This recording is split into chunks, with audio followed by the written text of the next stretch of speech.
जय हिंद दोस्तों। आज की इस वीडियो में हम जानेंगे देश दुनिया की तमाम सबसे बड़ी खबरें। तो सबसे पहले हम आपको बताएंगे आज की सबसे बड़ी खबर।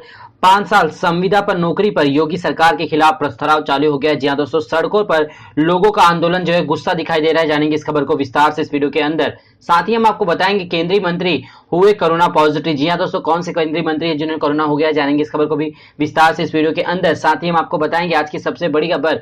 जी हां दोस्तों, प्रधानमंत्री नरेंद्र मोदी के जन्मदिन के अवसर पर गूंजा एक बहुत ही बड़ा सोशल कैंपेनिंग ट्विटर पर। जानेंगे कौन सा सोशल कैंपेनिंग जो है प्रधानमंत्री जन्मदिन के ऊपर जी हां दोस्तों चला गया, ट्रेंड कर रहा है। जानेंगे इस खबर को विस्तार से इस वीडियो के अंदर। साथ ही हम आपको बताएंगे कोरोना वायरस को लेकर भारत में क्या आंकड़े बने हुए हैं, किस प्रकार देश में हालात बन चुके हैं। जी हां दोस्तों, इन तमाम चीजों को जानेंगे एक एक करके विस्तार से। साथ ही हम आपको बताएंगे बॉलीवुड की सबसे बड़ी खबर। जी हां दोस्तों, जया बच्चन के बयान के बाद किस प्रकार बॉलीवुड की तरफ से जो है लोगों ने जो है उनके पक्ष और विपक्ष दोनों में बयान दिया। जी हां दोस्तों, साथ ही हम आपको बताएंगे जया बच्चन के खिलाफ पाकिस्तानी एक्टर ने कहा थप्पड़ मारने की भी नौबत आ सकती है। इन तमाम लोगों के खिलाफ जानेंगे तमाम चीजों को विस्तार से इस वीडियो के अंदर। साथ ही हम आपको बताएंगे लोकल और पैसेंजर ट्रेनों से जी हां दोस्तों जुड़ी तमाम चीजें विस्तार से इस वीडियो के अंदर। तो सबसे पहले हम बात कर लेते हैं आज की सबसे बड़ी खबर। जी हां दोस्तों, इस समय देश की सबसे बड़ी खबर निकल के आ रही है रोजगार को लेकर। रोजगार को लेकर योगी सरकार ने बहुत ही बड़ा फैसला लिया। उन्होंने कहा कि 5 साल अब लोगों को संविदा पर यानी कॉन्ट्रैक्ट बेस पर काम करना होगा नौकरी पाने से पहले, जिसको लेकर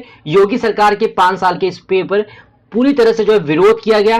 सड़कों पर बवाल हो रहा है, गाड़ियों में तोड़फोड़ किया जा रहा है, पुलिस ने लाठीचार्ज भी किया। जी हां दोस्तों, हम बात कर रहे हैं आज की सबसे बड़ी खबरों में। एक तरफा जहां देश में प्रधानमंत्री नरेंद्र मोदी का 17वां जन्मदिन जन सेवा सप्ताह के रूप में मनाया जा रहा था, तो वहीं विपक्षी पार्टियां एसपी और कांग्रेस उत्तर प्रदेश के कई जिलों में बेरोजगारी के मुद्दे पर अपने अपने ढंग से प्रदर्शन कर रही है। योगी सरकार के नौकरी में 5 साल संविदा प्रस्ताव का जमकर विरोध किया जा रहा है। गुरुवार को प्रयागराज में इस प्रस्ताव के विरोध में छात्र और युवा सड़कों पर उतर आए। इस दौरान झड़प के बाद पुलिस ने लाठियां भांजकर प्रदर्शन करने वालों को खदेड़ा। प्रदर्शनकारियों ने पुलिस पर पत्थर फेंकने के साथ साथ कई गाड़ियों में तोड़फोड़ भी किए।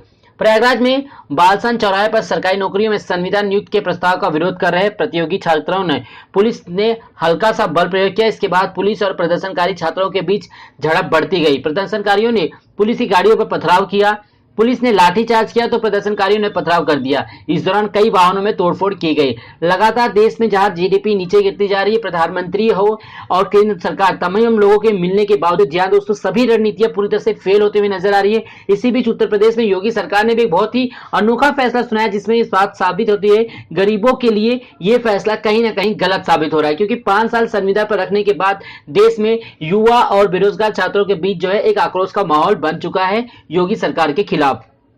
बात करें अगली सबसे बड़ी खबर की तरफ, तो कोरोना वायरस की चपेट में आए केंद्रीय मंत्री जी हां दोस्तों नितिन गडकरी, उन्हें हो गया है कोरोना पॉजिटिव। जी हां दोस्तों, और जनता से उन्होंने अपील की है कि लोग उनके जो भी संपर्क में आए थे, जो भी आसपास में, वो तुरंत ही क्वारंटाइन हो जाए या फिर अपना जांच करवाएं। अब बात करते हैं ताजा रिपोर्ट के अनुसार कोरोना मामले पर एक नजर देखते हैं। जी हां दोस्तों, 51 लाख से ज्यादा लोग भारत में अब तक इस भयंकर बीमारी की चपेट में आ चुके हैं। केंद्र सरकार ने जहां वादा किया था कि 21 दिन में कोरोना को खत्म करेंगे, वहां पर इस मामले को देखते हुए तो ऐसा नहीं लग रहा है। साथ ही सरकार के लगाए हुए सख्त लॉकडाउन की वजह से बेरोजगारी जो है प्रतिशत बढ़ती गई और आजादी के बाद भारत की जीडीपी माइनस में जा चुकी है। जी हां दोस्तों, जो अपने आप में एक बहुत ही बड़ा जो है एजेंडा बन चुका है और विपक्षी पार्टियां लगातार इस बात को लेकर सरकार को ट्रोल कर रही हैं और अभी भी प्रधानमंत्री नरेंद्र मोदी को कई मुद्दों पे जो है घेरा जा रहा है। आज प्रधानमंत्री नरेंद्र मोदी का जन्मदिन था और इसी मौके पर जी हां दोस्तों राहुल गांधी ने एक बहुत बड़ा बयान देते हुए कहा कि जिस प्रकार प्रधानमंत्री नरेंद्र मोदी ने अपने भाषणों में साफ साफ झूठ कहा, क्योंकि प्रधानमंत्री नरेंद्र मोदी ने अपने भाषण में कहा था कि चीन ने लद्दाख में हुए हमले में किसी भी प्रकार का कोई कब्जा नहीं हुआ है, लेकिन राजनाथ सिंह ने 2 दिन पहले ही जी हां दोस्तों राज्य लोकसभा में अपने भाषण में कहा कि जो है लगभग 38,000 किलोमीटर तक जो है चीन ने जो है कब्जा कर रखा है लद्दाख के कुछ इलाकों में, जिसको लेकर अभी वाद विवाद चल रहा है। यानी किसी न किसी प्रकार से बीजेपी सरकार आपस में ही जो है झूठ बोल रही है, या तो प्रधानमंत्री नरेंद्र मोदी देश को गुमराह करे या तो रक्षा मंत्री। जी हां दोस्तों, इन बयान से ये बात साफ होती है।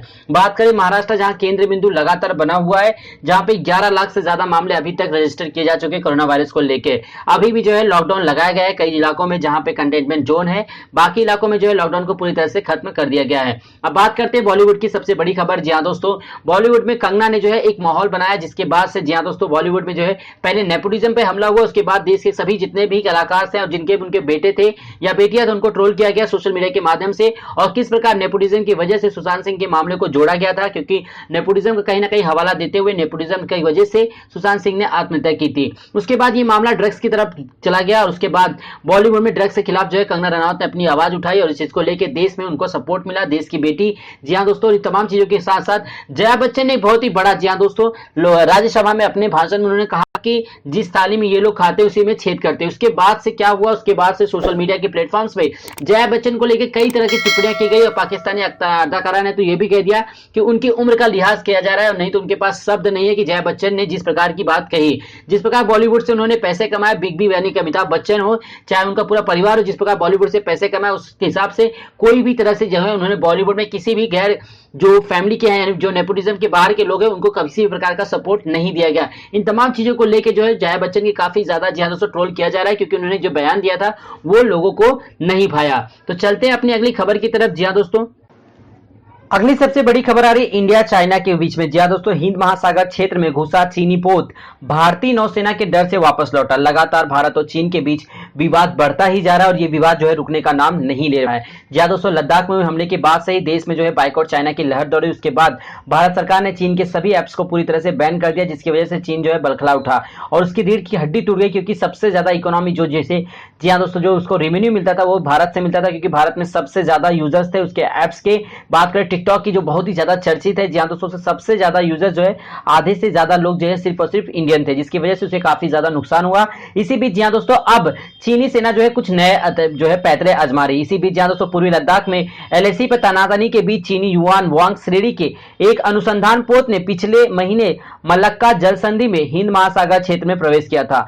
क्षेत्र में तैनात भारतीय नौसेना के युद्धपोतों द्वारा लगातार इसे ट्रैक किया गया था। भारतीय नौसेना के जहाजों की लगातार निगरानी में रहने के बाद कुछ दिनों पहले यह जहाज चीन लौट गया। इसके बाद से ही चीन पोत के ऊपर भारतीय नौसेना की तरफ से तैनात किए गए युद्धपोत से इस पर कड़ी नजर रखा है।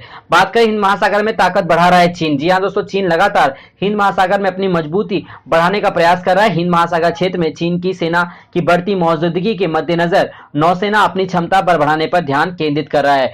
वैश्विक नौसेना विश्लेषकों के मुताबिक चीन के पास 50 से ज्यादा पनडुब्बी और करीब 350 पोत हैं। अगले 8 से 10 सालों में जहाजों और पनडुब्बियों की संख्या 500 से ज्यादा हो जाएगी। भारत भी बढ़ा रहा है समुद्री ताकत। जी हाँ दोस्तों, नौसेना के लिए 6 पारंपरिक पनडुब्बियों के निर्णय के वास्ते 55,000 करोड़ रुपए की बृहद परियोजना की निविदा प्रक्रिया अक्टूबर तक शुरू होने वाली है। चीन की नौसेना की बढ़ती ताकत के मद्देनजर ये पनडुब्बियां भारत की सामरिक क्षमता को बढ़ाने में महत्वपूर्ण भूमिका अदा करेगी। रणनीतिक भागीदारी मॉडल के तहत भारत में इन पनडुब्बियों का निर्माण होगा।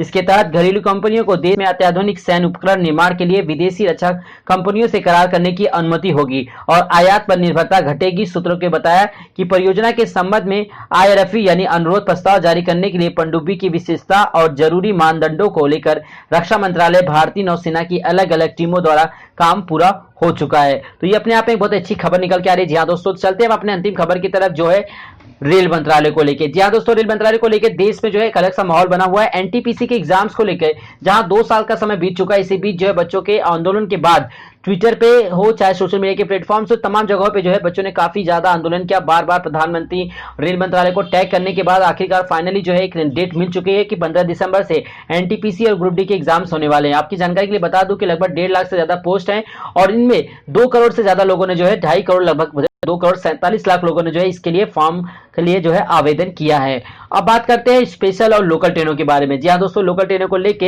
हाईकोर्ट ने भी महाराष्ट्र सरकार से साफ साफ पूछा है कि आखिर कब तक महाराष्ट्र सरकार लोकल ट्रेनों को बंद करेगी, क्योंकि लोकल ट्रेनों को चालू करने के लिए मुंबई के कई उपनगर इलाकों में लोगों ने भीड़ जमा किया और उसके साथ ही आंदोलन किया कि आखिर कब तक लोकल ट्रेन बंद रहेगी, क्योंकि अनलॉक की प्रक्रिया खत्म हो रही है। जी हाँ दोस्तों, पूरी तरह से लॉकडाउन खत्म हो चुका है, उसके बावजूद लोकल ट्रेन को अभी तक शुरू नहीं किया गया। आपकी जानकारी के लिए बता दूं कि लोकल ट्रेनों में अभी सिर्फ और सिर्फ उन्हीं लोगों को सफर करने का मौका दिया जा रहा है जो अनिश्चित, जी हाँ दोस्तों, जो है किसी काम में लगे हुए हैं, किसी न किसी प्रकार से कोविड-19 के क्षेत्र से जुड़े हुए लोग, जिसमें पैरामेडिकल स्टाफ, रेलवे कर्मचारी और बैंक कर्मचारी के लोग शामिल हैं। तो दोस्तों 20 सितंबर के बाद से जो उम्मीद की जा सकती है कि लोकल ट्रेनों को जो है पहला चरण शुरू कर दिया जा सकता है, ऐसे जो है सूत्रों के अनुसार जानकारी मिल रही है। अब बात करते हैं स्पेशल ट्रेनों की संख्या को लेकर। जहां दोस्तों 21 सितंबर से 40 नई स्पेशल ट्रेनों को चलाया जा रहा है। देश के अलग अलग हिस्सों में ट्रेनें चलाई जा रही है। इनमें खास बात यह है कि इनमें आपको सिर्फ कंफर्म टिकट ही मिलेगा, यानी कि अब वेटिंग का आपको झंझट झंझट ही नहीं होगा। सोशल डिस्टेंसिंग के नियम का पालन करने के लिए जी हाँ दोस्तों, सरकार ने बहुत ही बड़ा फैसला लेते हुए इन 40 स्पेशल ट्रेनों में